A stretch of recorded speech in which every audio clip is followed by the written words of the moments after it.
Prime nine hot topic. Yes, padayatra Venkateswara Reddy గారు ఎవరు చేసినా సరే నిజం చెప్పాలి, ఎవరు చేసినా సరే ఓకే సరే. రాఘవేంద్ర గారు, బహుశా వెంకటేశ్వర రెడ్డి గారు లేనట్టున్నారు.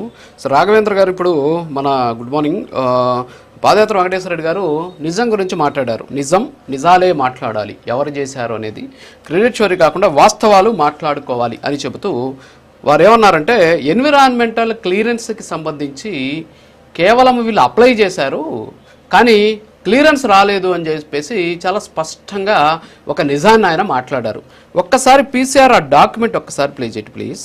ఇది ఎన్విరాన్మెంటల్ క్లియరెన్స్కి సంబంధించి ministry of environment, forest and climate చేంజెస్కి సంబంధించి మేనేజింగ్ డైరెక్టర్ భోగాపురం ఇంటర్నేషనల్ ఎయిర్పోర్ట్కి ఇచ్చినటువంటి క్లియరెన్స్ లెటర్ ఎప్పుడు ఇచ్చారు అంటే ఇది 14th August 2017లో ఇచ్చారు.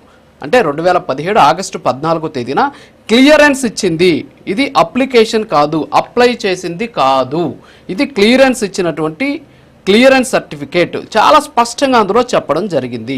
మీకు ఏదైనా అభ్యంతరాలుంటే మీరు నేషనల్ గ్రీన్ ట్రిబ్యునల్లో 30 రోజుల లోపల మీరు వెళ్ళి అందులో అప్పీల్కి వెళ్ళొచ్చు అని చెప్పేసి కూడా చెప్పినటువంటి పరిస్థితి.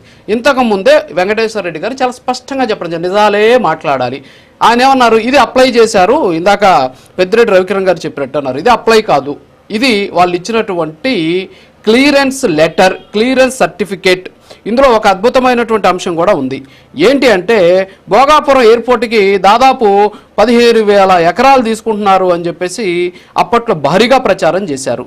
ఈ అనుమతుల కోసం ఇచ్చినటువంటి దాంట్లోనే చాలా స్పష్టంగా చెప్పడం జరిగింది, 2,000 ఎకరాల భూమి వరకు ఈ విమానాశ్రయాన్ని నిర్మించాలని చెప్పేసి నిర్ణయం తీసుకోవడం జరిగింది. 2,280 కోట్ల రూపాయలు ఖర్చు అవుతుంది అని చెప్పేసి కూడా అందులోనే ఉంది. అంటే 2017లోనే 2,000 ఎకరాల్లోనే ఈ విమానాశ్రయం నిర్మించాలని చెప్పేసి నిర్ణయం తీసుకున్నారు.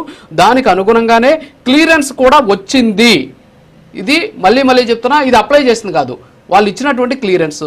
మరి నిజాలు మాట్లాడాలంటున్నారు, మరి ఇది నిజమా అబద్ధమా మరి మీరు చెప్పాలి.